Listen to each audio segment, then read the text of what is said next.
ಪಂಚಾಯಿತಿ ಕಾರ್ಯಕ್ರಮಕ್ಕೆ ಸ್ವಾಗತ. ನಾನು ಹರಿಪ್ರಸಾದ್. ದಿನದ ಪ್ರಮುಖ ಸುದ್ದಿಗಳ ನಿಖರ ವರದಿ, ಯಾವುದೇ ಪಕ್ಷಪಾತವಿಲ್ಲದ ನೇರ ಮಾತು, ನಿಮ್ಮನ್ನ ದಾರಿ ತಪ್ಪಿಸದ ವಿಶ್ವಾಸಾರ್ಹ ವಿಶ್ಲೇಷಣೆ. ಇದುವೇ ನ್ಯೂಸ್ 18ನ ಪಂಚಾಯಿತಿ. ಕಾಶ್ಮೀರದ ಕಣಿವೆಯಲ್ಲಿ ಖುಷಿಯಿಂದ ಓಡಾಡ್ತಾ ಪ್ರಕೃತಿ ಸೌಂದರ್ಯವನ್ನು ಆಸ್ವಾದಿಸುತ್ತಿದ್ದಂತಹ 26 ಕುಟುಂಬಗಳು ಈಗ ತಮ್ಮವರನ್ನ ಕಳ್ಕೊಂಡು ರೋಧಿಸ್ತಾ ಇದ್ದಾವೆ. ಅವರ ಕಣ್ಣೀರಿಗೆ ಇಡೀ ದೇಶವೇ ಮರುಗ್ತಾ ಇದೆ.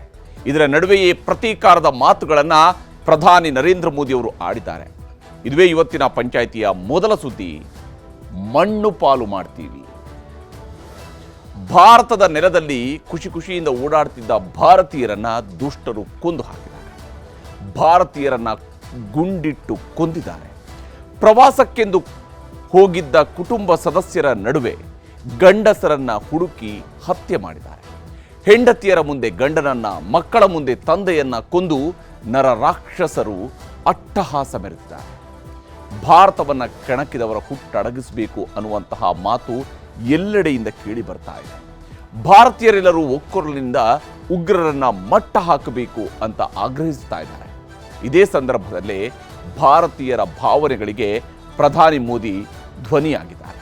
ಉಗ್ರರಿಗೆ ಆಶ್ರಯ ನೀಡುತ್ತಿದ್ದ ಆ ಜಮೀನನ್ನ ಮಣ್ಣು ಪಾಲು ಮಾಡುವ ಸಮಯ ಬಂದಿದೆ ಅನ್ನುವ ನೇರ ಎಚ್ಚರಿಕೆಯನ್ನ ಪ್ರಧಾನಿ ಕೊಟ್ಟಿದ್ದಾರೆ. ಉಗ್ರರ ಕಲ್ಪನೆಯನ್ನು ಮೀರಿದ ರೀತಿಯಲ್ಲಿ ಉತ್ತರವನ್ನ ಭಾರತ ನೀಡಲಿದೆ ಅಂತ ಹೇಳಿದ್ದಾರೆ. ಈ ಮೂಲಕ ಹಿಂದಿನ ಸರ್ಜಿಕಲ್ ಸ್ಟ್ರೈಕ್, ಏರ್ ಸ್ಟ್ರೈಕ್ಗಳು ಅನ್ನುವಂತಹ ಸೀಮಿತ ದಾಳಿಗೆ ಇನ್ನು ಮುಂದೆ ಭಾರತದ ಪ್ರತೀಕಾರ ಕೊನೆಗೊಳ್ಳೋದಿಲ್ಲ ಅನ್ನುವಂಥದ್ದು ಸ್ಪಷ್ಟವಾಗಿದೆ. ಇಷ್ಟಾಗ್ತಾ ಇದ್ದಂತೆಯೇ ಶತ್ರು ದೇಶ ಪಾಕಿಸ್ತಾನಕ್ಕೆ ನಡುಕ ಹುಟ್ಟುಕೊಂಡಿದೆ. ಅದನ್ನು ಒಂದು ವಿವರವಾದಂತಹ ವರದಿಯ ಮೂಲಕವಾಗಿ ನಿಮಗೆ ತೋರಿಸ್ತೀನಿ, ಹೇಗೆ ನಮ್ಮ ಜನರ ಕಣ್ಣೀರಿಗೆ ಪ್ರಧಾನಿ ಧ್ವನಿಯಾಗಿದ್ದಾರೆ ಅನ್ನೋದನ್ನು ಕೂಡ ವಿವರಿಸ್ತೀನಿ. ಇನ್ನು ಇವತ್ತಿನ ಪಂಚಾಯಿತಿಯ ಎರಡನೇ ಸುದ್ದಿ, ಪರದಾಡುತ್ತಿದೆ ಪಾಕಿಸ್ತಾನ. ಭಾರತದ ಪ್ರತಿಯೊಬ್ಬ ಪ್ರಜೆ ಕಾಶ್ಮೀರದಿಂದ ಹಿಡಿದು ಕನ್ಯಾಕುಮಾರಿಯವರೆಗೆ ಯಾವಾಗ ಒಗ್ಗಟ್ಟಾಗಿ ಪ್ರತೀಕಾರದ ಮಾತನ್ನ ಶುರು ಮಾಡಿದ್ರೋ ಪಾಕಿಸ್ತಾನಕ್ಕೆ ನಡುಕ ಶುರುವಾಗಿದೆ. ಕಾಶ್ಮೀರದಲ್ಲಿ ಹಿಂದೆಂದೂ ಆಗದ ರೀತಿಯಲ್ಲಿ ದೊಡ್ಡ ಪ್ರತಿಭಟನೆ ನಡೆದಿದೆ. ಪಾಕಿಸ್ತಾನದ ವಿರುದ್ಧ ಸಾಮಾನ್ಯ ಕಾಶ್ಮೀರಿಗಳು ಕೂಡ ಧ್ವನಿ ಎತ್ತಿದ್ದಾರೆ.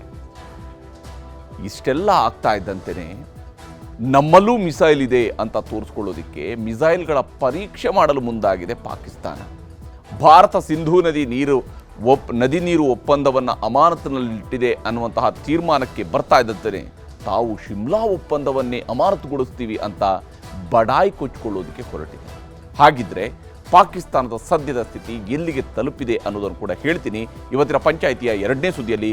ಈಗ ಮೊದಲ ಸುದ್ದಿಯ ಕಡೆಗೆ ಹೋಗೋಣ. ಬಹಳ ಮುಖ್ಯವಾಗಿ ಮಣ್ಣು ಪಾಲು ಮಾಡ್ತೀವಿ ಅನ್ನುವಂತಹ ಮಾತನ್ನು ಪ್ರಧಾನಿ ಮೋದಿ ಹೇಳಿದ್ದಾರೆ. ಯಾವ ಸ್ವರೂಪದಲ್ಲಿ? ಯಾಕೆಂದರೆ ಪಾಕಿಸ್ತಾನ ಮಾಡಿರ್ತಕ್ಕಂಥದ್ದು ಭಾರತದ ನೆಲದಲ್ಲಿ ರಕ್ತವನ್ನು ಹರಿಸುವಂತಹ ಕೆಲಸವನ್ನು ಪಾಕಿಸ್ತಾನ ಮಾಡಿದೆ. ಇಂಟೆಲಿಜೆನ್ಸ್ ವಿಚಾರಗಳಿಗೆ ಸಂಬಂಧಪಟ್ಟಂತೆ ಅನೇಕರು ಪ್ರಶ್ನೆಗಳನ್ನು ಎತ್ತುತ್ತಾ ಇದ್ರು ಕೂಡ ಎಲ್ಲವೂ ಕೂಡ ಸರ್ವ ಸಮಯದಲ್ಲೂ ಕೂಡ ಎಲ್ಲವುಗಳನ್ನು ಕೂಡ ಮಟ್ಟ ಹಾಕೋದಕ್ಕೆ ಸಾಧ್ಯ ಆಗುವುದಿಲ್ಲ ಅನ್ನುವಂತಹ ವಿಚಾರಗಳನ್ನು ಸೇನೆಯಲ್ಲಿ ಕೆಲಸ ಮಾಡಿದಂಥವ್ರು ಕೂಡ ಹೇಳ್ಕೊಳ್ತಾರೆ. ಇಂತಹ ಸಂದರ್ಭದಲ್ಲಿನೇ ಭಾರತದ ಪ್ರಧಾನಮಂತ್ರಿಯವರು ಹೇಳಿರುವಂತಹ ಮಾತು, ಯಾವ ಭೂಮಿ, ಯಾವ ಒಂದು ಸಣ್ಣ ಪ್ರದೇಶ ಉಗ್ರರಿಗೆ ಆಶ್ರಯವನ್ನು ಕೊಡ್ತಿದೆಯಲ್ಲ ಅದನ್ನು ಮಣ್ಣು ಪಾಲು ಮಾಡುವಂತಹ ಸಮಯ ಬಂದಿದೆ ಅನ್ನುವಂತಹ ಮಾತು ಪ್ರಧಾನಿಯವರ ಬಾಯಿಂದ ಬಂದಿದೆ. ಅವರದೇ ನೀವು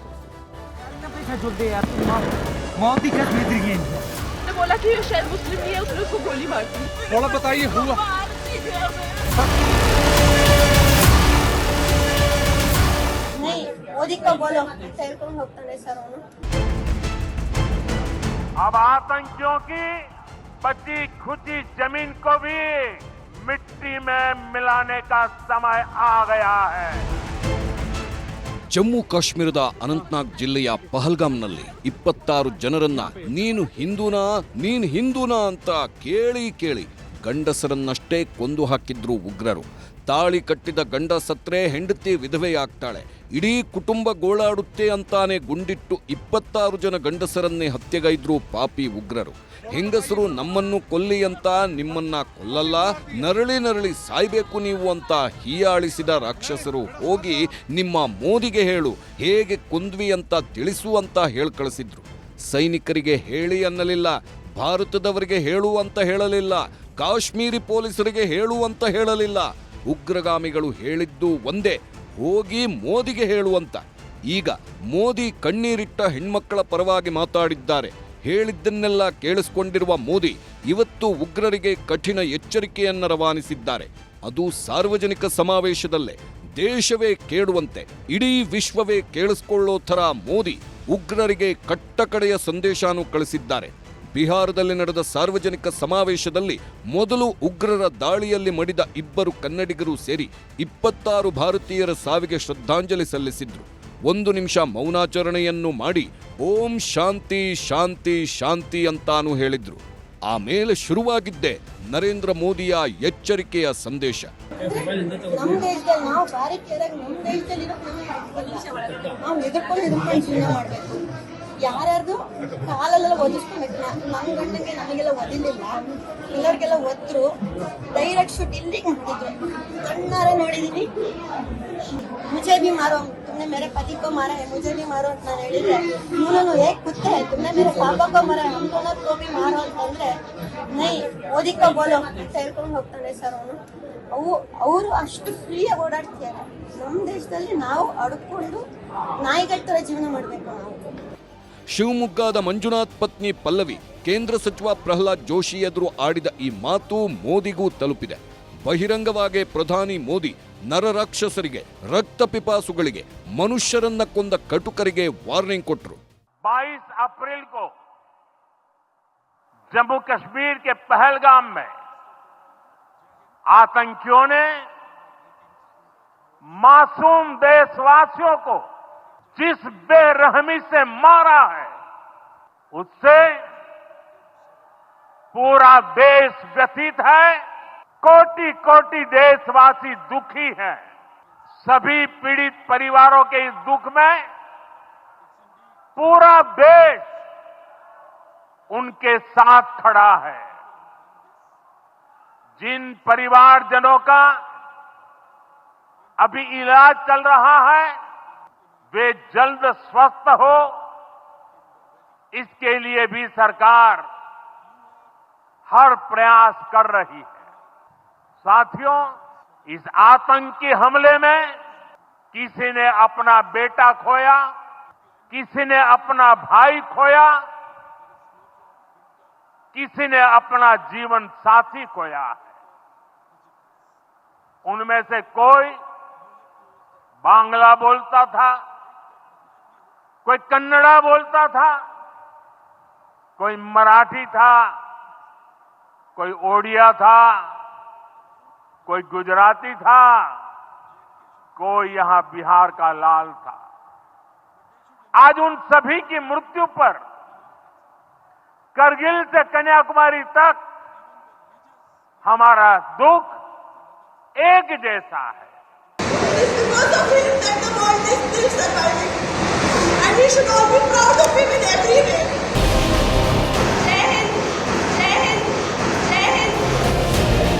ಮದುವೆಯಾಗಿ 7 ದಿನಕ್ಕೆ ಹನಿಮೂನ್ಗೆ ಹೋಗಿದ್ದ ಲೆಫ್ಟಿನೆಂಟ್ ಕರ್ನಲ್ ವಿನಯ್ ನರ್ವಾಲ್ರನ್ನ ಪತ್ನಿ ಎದುರೇ ಕೊಂದು ಹಾಕಿದ್ರು. ಅದೇ ವಿನಯ್ ಪತ್ನಿ ಜೈ ಹಿಂದ್ ಅಂತ ಕಣ್ಣೀರು ಹಾಕಿದ್ರು. ಇಂಥ ಕಣ್ಣೀರು ದೇಶದ 26 ಮನೆಗಳಲ್ಲೂ ಮಡುಗಟ್ಟಿದೆ, ಹರಿಯುತ್ತಿದೆ. ಆ ಕಣ್ಣೀರನ್ನ ಒರೆಸೋದಾಗಿ ಮೋದಿ ಶಪಥ ಮಾಡಿದ್ರು. ಉಗ್ರರು ಕಲ್ಪನೆನೂ ಮಾಡಿಕೊಳ್ಳಲು ಆಗದಂತೆ ಹೆಡೆಮುರಿ ಕಟ್ಟೋದಾಗಿ ಮೋದಿ ಇಡೀ ದೇಶಕ್ಕೆ ಭರವಸೆ ನೀಡಿದ್ರು. ये हमला सिर्फ निहत्थे पर्यटकों पर नहीं हुआ है. देश के दुश्मनों ने भारत की आत्मा पर हमला करने का दुस्साहस किया है. मैं बहुत स्पष्ट शब्दों में कहना चाहता हूं, जिन्होंने ये हमला किया है, उन आतंकियों को और इस हमले की साजिश रचने वालों को उनकी कल्पना से भी बड़ी सजा मिलेगी. सजा मिलकर के रहेगी. अब आतंकियों की बची खुची जमीन को भी मिट्टी में मिलाने का समय आ गया है. 140 करोड़ भारतीयों की इच्छा शक्ति अब आतंक के आकाओं की कमर तोड़ कर रहेगी। सख्त कार्रवाई होनी चाहिए उनके ऊपर। ऐसी कार्रवाई होनी चाहिए कि 2% के आतंकवादी भारत सरकार को चैलेंज करके चले गए। मेरी बहू से कहा कि मोदी को बता देना, मैं तुझे नहीं मार रहा हूं। सरकार को ऐसी कार्रवाई करनी चाहिए कि वो 7 पुस्तक तक भूल जाए किसी को मार। ಇವರು ಉತ್ತರ ಪ್ರದೇಶದ ಕಾನ್ಪುರ್ ಜಿಲ್ಲೆಯ ಶುಭಮನ್ ದ್ವಿವೇದಿ ತಂದೆ ಸಂಜಯ್ ದ್ವಿವೇದಿಯವರ ಮಾತು. ಕಣ್ಣೆದುರೇ ಮಗನನ್ನ ಉಗ್ರರು ಕೊಂದು ಹಾಕಿದ್ರು. ಕಣ್ಣೆದುರೇ ಸೊಸೆಯ ಅರಿಶಿನ ಕುಂಕುಮ ತೆಗೆಸಿ ಹೋಗಿ ಮೋದಿಗೆ ಹೇಳುವಂತ ಕೀಚಕರು ಅಟ್ಟಹಾಸ ಮಾಡಿದ್ರು. ಈಗ ಮೋದಿ ಮಾತಾಡುತ್ತಿದ್ದಾರೆ. ಇಡೀ ಜಗತ್ತಿಗೆ ಕೇಳುವಂತೆ ಇಂಗ್ಲಿಷ್ ಭಾಷೆಯಲ್ಲೂ ವಿಶ್ವಕ್ಕೆ ಉಗ್ರರ ವಿರುದ್ಧ ಹೋರಾಟ ನಿಶ್ಚಿತ ಅಂತ ಸಂದೇಶ ಕೊಟ್ಟಿದ್ದಾರೆ. From the soil of Bihar, I say to the whole world, India will identify, track and punish every terrorist and their backers. We will pursue them to the ends of the earth. India's spirit will never be broken by terrorism. ಪ್ರಧಾನಿ ಮೋದಿ ಇಲ್ಲಿವರೆಗೂ ಉರಿ ದಾಳಿ, ಪುಲ್ವಾಮಾ ದಾಳಿ, ಪಠಾಣ್ಕೋಟ್ ದಾಳಿ ನಡೆದಾಗ ಯಾರಿಗೂ ಹೇಳದೆ ಉಗ್ರರ ಬುಡಕ್ಕೆ ಬೆಂಕಿ ಇಟ್ಟಿದ್ರು. ಈ ಸಲ ಹಾಗಲ್ಲ. ಮೋದಿಗೆ ಹೇಳುವಂತ ಹೇಳಿ ಕಳಿಸಿದ ಉಗ್ರರನ್ನ, ಉಗ್ರರ ನಾಯಕರನ್ನ, ಉಗ್ರರನ್ನ ಸಾಕಿ ಸಲಹುತ್ತಿರೋರನ್ನ, ಉಗ್ರರಿಗೆ ಸಹಾಯ ಮಾಡುತ್ತಿರೋರನ್ನು ಹುಡುಕಿ ಹೊಡೆಯೋ ಶಪಥ ಮಾಡಿದ್ದಾರೆ. ಇದರ ನಡುವೆಯೇ ಪಾಕಿಸ್ತಾನಕ್ಕೂ ನಡುಕ ಶುರುವಾಗಿದ್ದು ಯಾವಾಗ ಬೇಕಿದ್ದರೂ ದಾಳಿ ನಡೆಯಬಹುದು ಎಂಬ ಆತಂಕ ಶತ್ರು ರಾಷ್ಟ್ರದ ನಡೆಗಳಿಂದಲೇ ಗೊತ್ತಾಗುತ್ತಿದೆ. Bureau report, news 18.